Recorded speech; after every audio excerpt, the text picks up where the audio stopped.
What I want to do to finish off the stream today is actually take a look at the Cloud9 Savage series that DreamHack Rocket League have just uploaded to their YouTube channel, which, by the way, yeah, it's just called DreamHack Rocket League now. Yeah, DreamHack Rocket League have a YouTube channel, so go subscribe to them because they don't have many subscribers, but they have uploaded like every game. Gonna be getting back into replay reviews later this week. Not doing any tonight because it's so late for me. But what we are gonna do is watch how on earth Savage managed to annihilate Cloud9 the way that they did. So Savage is Alpha 54, Bluey, and Devo.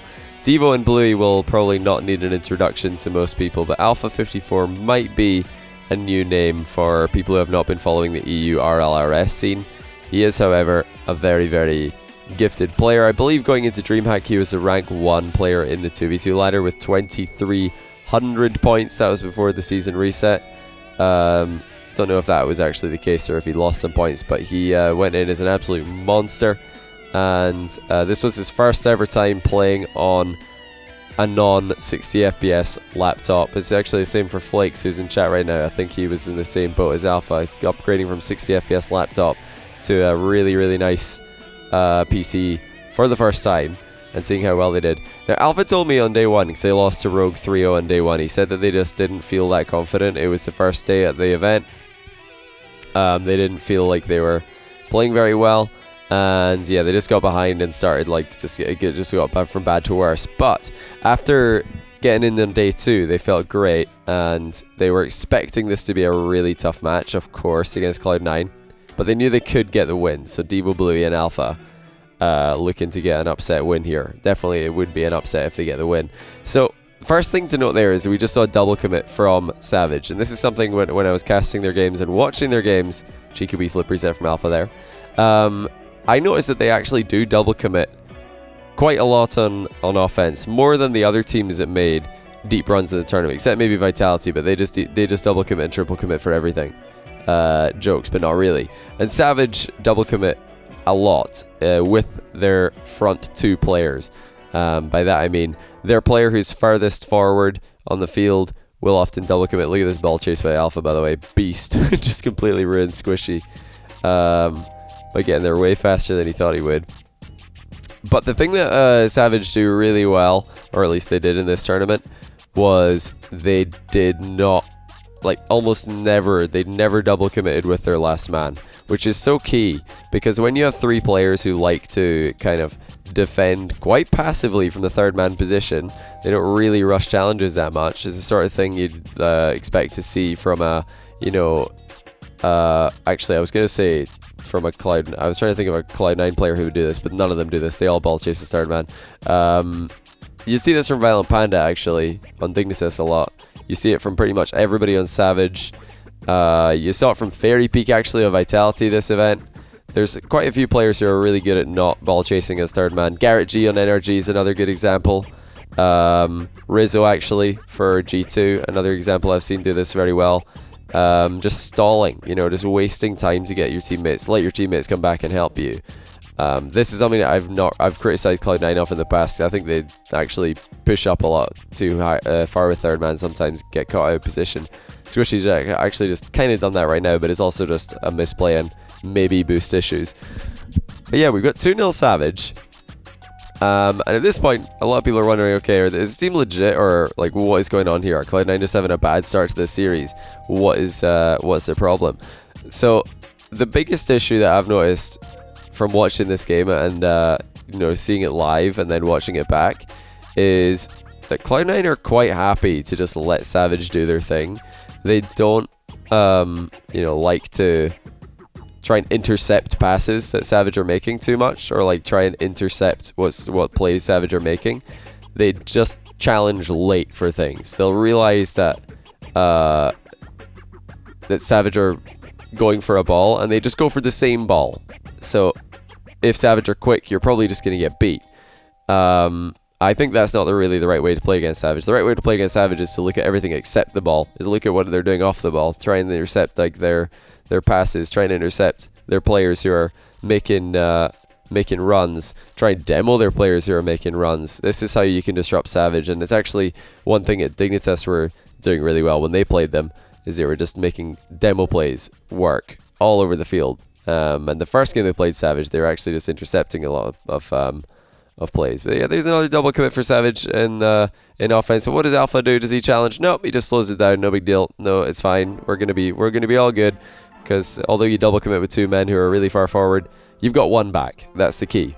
Really not like as bad of a problem in Rocket League 3s to double commit with your front 2 players compared to your back 2 players. For a bit of a freebie there, Torment did a botch clear, and nobody's back for Cloud9. Gimmick just feels backflipped as well. Not that I think it would have made any difference. So, yeah, game 1 looks like pretty comfortably in Savage's favor at this point. I think now Cloud9 have realized probably, okay, Savage are playing pretty well. They're playing pretty quick, but they didn't look that consistent on day 1. Maybe we're just going to wait for them to make a misplay, and then we'll just get a free open net, because they are double committing at this point. I think Cloud9 have probably realized Savage are double committing. We're probably going to get free goals, right? Because they're double committing, which is not going to happen that much, because they're double committing with their front men. Now, I do want to say though that third man Rocket League does want to play aggressively sometimes, and the times that you would want to do that would be when the other team are boost starved, when the ball looks like it's going to switch from one side of the field to the other. I'm talking left, right, not up, or not forward, back. That's the times where you kind of want to play aggressive as third man, because if the ball switches sides, then you're going to move up and your second man's going to move back, because it's no point in him chasing right across the field when you could just go up and beat him to the ball. Yeah, easy 1-0 for Savage there. Cloud9 looking a bit sluggish, a bit slow, which you might want to put this down a bit to the fact that they've travelled this far to get to the European LAN. A lot of American teams have struggled at EU LANs in the past, but yeah, you can't forget last season's DreamHack Leipzig had G2 in the final, and they took it all the way down to the wire. On a regular basis, less than 3. The Heinz, you're welcome. Thanks to the 2-month prime. Thanks to the 2-month prime from Houston37 as well. Houston, sorry, I don't know how to say this word. So maybe let's get into game 2 here. 1v1. Sorry you missed today's one, man. Johnny. Glad you liked the DreamHack casting. It's like Bluey got a bit ahead of himself there, but straight away just dives into a demo. He was maybe expecting the pass to be a little bit more quick. You know, the other weakness with Cloud9 that hasn't been as prominent recently, except maybe WSOE has started to pop up, and now definitely at DreamHack it was popping up, is their defense. And it's actually been a little bit suspect. Even when they were like winning World Championship Season 6, the reason it didn't really matter is because they were just never actually defending. And this happens a lot to teams who have terrible defense, and that's not like I'm saying Cloud9 have terrible defense, but you know, there's teams who have won series and even tournaments before with awful defense, but they just don't have to defend because their midfield pressure is so insane. So yeah, Cloud9's defense can sometimes be suspect.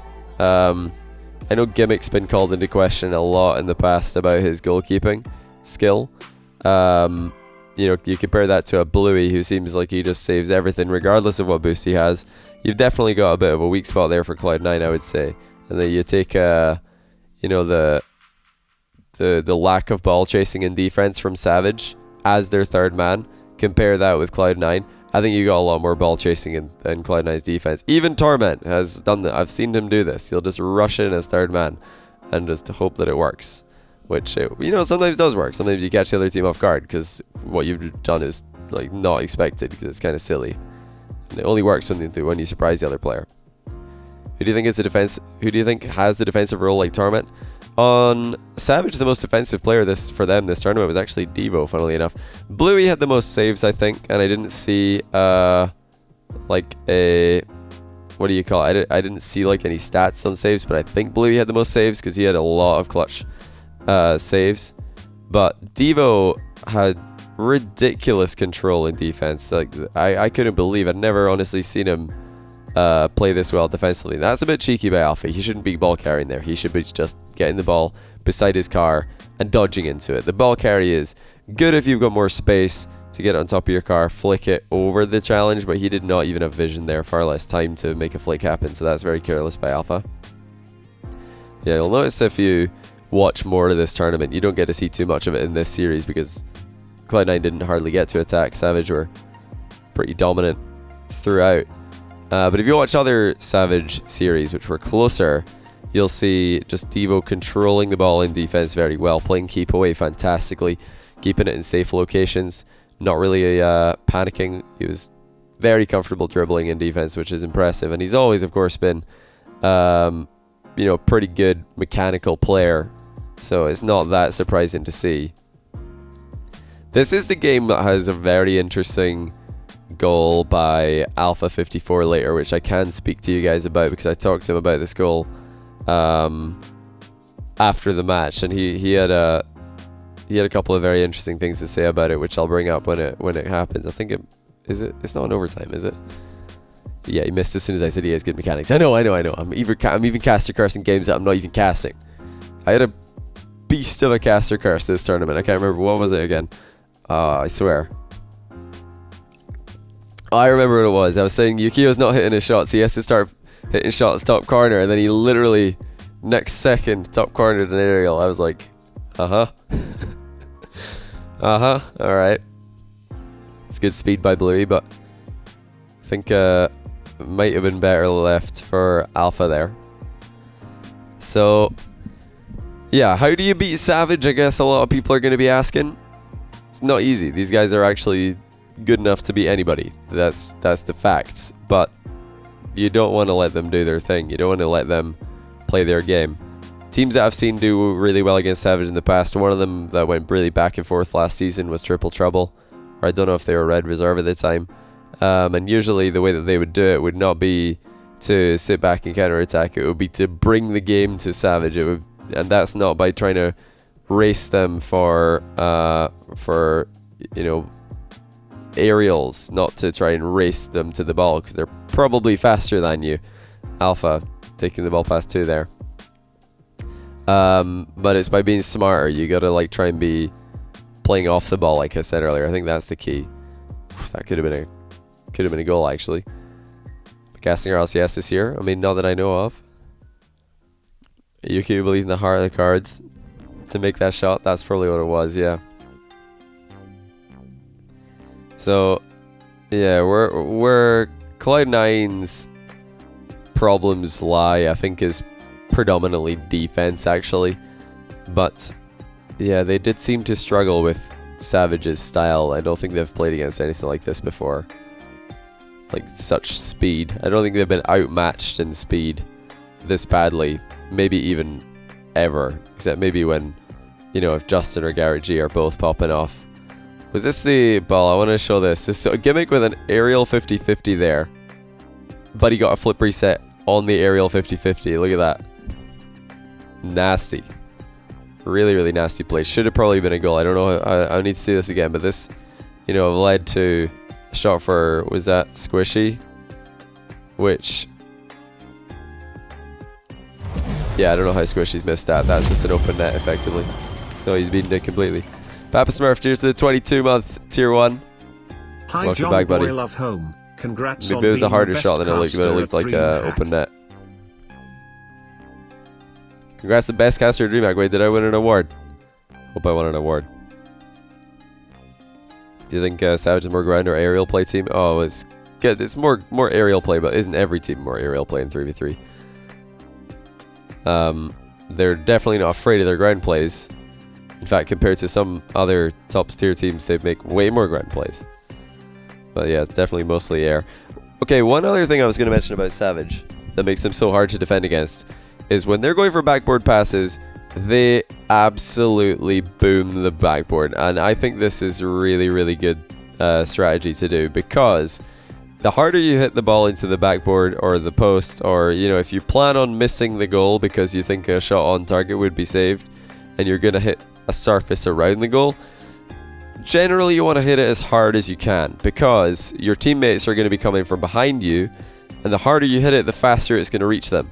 Also, the other team are probably going to be defending from their goal, So the harder you hit it, then the more difficult it is for them to catch up to that ball. So the fact that Savage are constantly blasting the crossbar and like smashing the backboard as hard as they can makes it easier for their teammates to follow up. Instead of like, you know, lofting it lightly into the crossbar that you'll see a lot in ranked games where people are just tapping the crossbar and it's super easy to defend because the defenders can just accelerate and get a nice block before the ball's even in any danger. Speaking of Savage, see Savage, cheers to the 29 months. I'm definitely going to be like muting those W's for now because I can't be listening to that in the middle of our VOD review. But Buck Nasty as well, thanks for the Prime sub. I'll have to replay those W's later. See Savage. Just give me another couple games here. Not even. This one's almost over. One more game. Not even 30. So this is it here. Let's take a look at this goal by Alpha and I'll talk about what's so smart about it. So it's over pretty quick. We don't get to see a replay of the last goal, but we'll go back and watch this. So Alpha has decided at this point he's pretty clearly got two options. One of them is take a really tight angle shot, which will not be powerful, and will be easily saved by anyone who's put themselves in the goal line. There wasn't a demo or a bump onto Gimmick or anything, was there here? Let me just check that. I don't remember if Devo caught him. It looks like Devo just ran away. Devo could have actually gone for a bump here. It looks like Devo might have just tried to bump into Squishy instead of Gimmick, but Devo could have maybe bumped Gimmick here, which would have made it really difficult. But this shot, if Alpha shoots it on target, is really easy to save by any goalkeeper. And so the other option he has is to try and center the ball by hitting it into just, you know, the area above the goal. But he decides not to do that. He decides to go for a really tight angle shot. Is this selfish play? Well, actually, no. And the reason is, if he centers the ball here, he knows that he's going to put Bluey in a really awkward position because Devo's already out of the game. Devo might not be able to rotate back quickly. So if Alpha backboards this to Bluey and then Bluey gets beaten to the ball by Gimmick, that's probably just a goal for Cloud9. Overtime goal. Straight up, they've lost the game. So even though it might look like this is a really greedy and low percentage play to shoot at a tight angle from this position, which obviously Gimmick would save if he just stays on his goal line or stays in the goal, Alpha's trying to read what Gimmick is going to do, assuming that Alpha won't shoot. So Alpha knows, okay, Gimmick realizes how difficult of a shot this is. He's probably expecting the pass off the back wall, and because of that, he's maybe going to cheat off the goal line and I can sneak it in past him. Even if not, like this ball here, even if Gimmick does save it, is not going to bait Bluey in. And this is the key that I want to talk about, is like this kind of touch is not going to bait in your third man. Bluey's never going to chase this ball into the box. He's not going to come like forward for the goal line like 50-50 to try and put this in. And this is like so important because a lot of goals that get conceded in both 2v2 and 3v3 in Rocket League are from players centering the ball, trying to be a good teammate, passing it into the middle, but actually doing that at a time where they're not putting their third man in a safe position to go in for that ball. If Devo's going to be attacking this ball and Bluey's backing him up, then that changes it entirely. You've got two people, so one can go in, one can defend. But if you're putting your third man in an awkward position with an infield pass or a center ball like this, that doesn't seem like a good idea to me. Just wanted to briefly mention that because this is super smart by Alpha. He gets the goal because Gimmick tried to cheat off the goal line, anticipating the pass and get a head start on that race, and then Gimmick ended up on goaling it. Huge play by Alpha though. Really impressive stuff. And you know, seeing that, I was thinking to myself that could just like, you know, tilt Cloud9 a little bit, but it's time for their experience to shine through if it ever is going to do that, if it's gonna appear. And this would also be the time that if Savage are going to tilt, not tilt, but if Savage are going to like panic or, you know, start to lose their underdog advantage, it would be now as well. It would be like the game 3. So I wasn't sure what to expect from Savage here, but what we saw was actually very impressive. It was a very impressive closing out of a series. Bear in mind, Cloud9 at this point have only scored 1 goal, and most of it is from just Savage dominating with speed. That's just another completely like mechanical outplay. Who did Alpha beat to this one? That's Torment. Yeah, Torment ball chasing his third man. That's kind of what it is. He's putting in a challenge as third man there. Maybe Gimmick can get back in time. Torment maybe thinking that Gimmick can get back and defend if he gets beaten to this, but might just be frustration, or it might just be bad habit. I think maybe a bit of both from Cloud9. They do tend to play over aggressive with their third man, I think. It's punished them a lot versus Savage, because Savage are so quick. You play over aggressive, you're third, you get beat to the ball, you're getting scored on. It's as simple as that. We've heard that before. Yeah, well, Savage have not always been completely impressive. They got photo swept in the RLCS promotion tournament. They didn't do the greatest. What did this guy who just got banned do? Oh, this is another goal. Sorry, I forgot about this one. Looked away at the worst possible time. Looks like that was just Blue getting to the ball first. What happened to the Cloud9 defense? Sorry, I have to see this one. Where is everybody? So Squishy gets it past one. Fair enough. Gimmick's just on a mad adventure by the looks of things. Why did Squishy not rotate back? Where's he gone? Oh, Squishy's just taking the scenic. Squishy just left. So he lands here. Yeah, he probably could have made it back if he just slipped back into defense instead of going this way. Yeah, Cloud9 might be a little bit tilted at this point. Squishy just legged it. He just went for a lap around the field. If that is happening, like if Squishy's going for a lap around the field, which is fair. Did you guys ever get laps around the field as like punishment for, messing up at like football training? This is something that we did. If like anyone in our team, if anybody swore, they would get laps around the field. Maybe that's what Squishy's doing there. He's just realized that he and his team are getting punished, so he now has to do laps to remedy the situation. If that is happening though, if Squishy decides that he's going to go try and murder, I think it was Alpha 54, way in the other team's half, the game's effectively a 2v2. That means that Torment can't really go up for that challenge that led to them conceding the second goal. I'm sure if Torment knew that Squishy was just doing laps as punishment, that he maybe wouldn't have done this. I don't know if it's lack of communication. Hard to tell with Cloud9 sometimes, because they kind of look like they're not saying anything, but they maybe are. I don't know. Missed the ball, must do a lap. He didn't miss the ball though. This is the weird thing. He actually didn't do too badly. That should have been 3-0. It's nice play by Savage. But yeah, Cloud9 are definitely a bit frustrated here. They've not really had many offensive chances. Savage have just completely outsped them and done it with the right people. It's just good trades by Savage all around. They've been very, very happy to trade one of their players who's further up the field with a Cloud9 player who's like the last man back, for example. Instantly, thanks for 1,000 bits. Oh my goodness. I've got alerts muted right now while I do this VOD review. Oh, this play. This is just beautiful. Like, Savage are popping off. I mean, when Savage start to play well, it's not surprising to see them, like, start to go for things like this. They're actually, like, doing Cloud9 plays to Cloud9 here.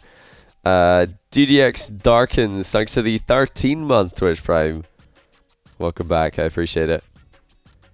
The ant camera angle is actually pretty good. I think day 1... No, this is day 2. I can't remember if they got the camera changed before day 2 or day 3, but the one of the days they moved that like side on camera angle like up a little bit. Did you guys like it, the side on view for the game? I personally liked it, and I'll tell you why. Autocam, the reason I don't like it is sometimes it's looking at the pitch from this way, sometimes it's looking at the pitch from this way, sometimes it's looking at the pitch from this way, and it's like, you never really know. Like autocam turns on and it just like swings into some position, and you're like, well, where are we again? I looked away, now what's happening? But that's like mostly for new Rocket League viewers. They're just like, what? Where did the game go? But this side on view is pretty good. It was just like off at the same side every time, and if the gameplay wasn't directly beneath it gave a pretty cool view of the ball going down the field. Yeah, this is maybe a little bit too underneath, but still, yeah, right here. So right now you want to turn it off because the ball's too close. But then, yeah, over here now it's perfect. It's farther away. That's what I was thinking. Is this day 3 what you're talking about? No, it's not. Cloud9 lost their first game on day 3, actually. They just lost to Energy and they were eliminated. This is the day 2 game between Cloud9 and Savage. This song is for our news show at school. You don't want to think about school? Okay, hold on. Let me change it. Then there we go.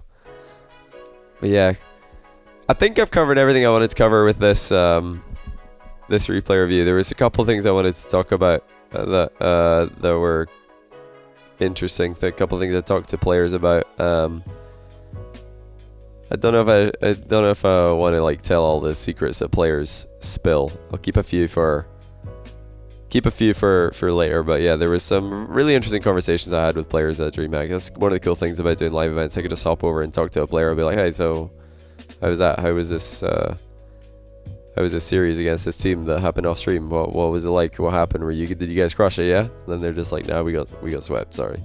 So, you know, there's all these like conversations that happen at these events that you don't get other times. But all in all, very impressive Savage from this whole event. This was just the beginning of their like really, really impressive results. So there were more to come. Did you guys have anything that you wanted to ask? I'll put the Twitch chat on here. Exactly. Any players ask for your signature? Well, I mean, some people did, but I don't know if they were players. There have been players who have asked for signatures and photos before, mostly photos. Alright, see you later, Yalp. Talk to Alpha after during the tournament. Yeah, I talked to Alpha quite a lot actually. He's a really nice guy, really smart. So really interesting to talk to him and hear some of his comments. Happened to Rizzo's game when they got the restart in that one game. There was an audio issue in that Rizzo game.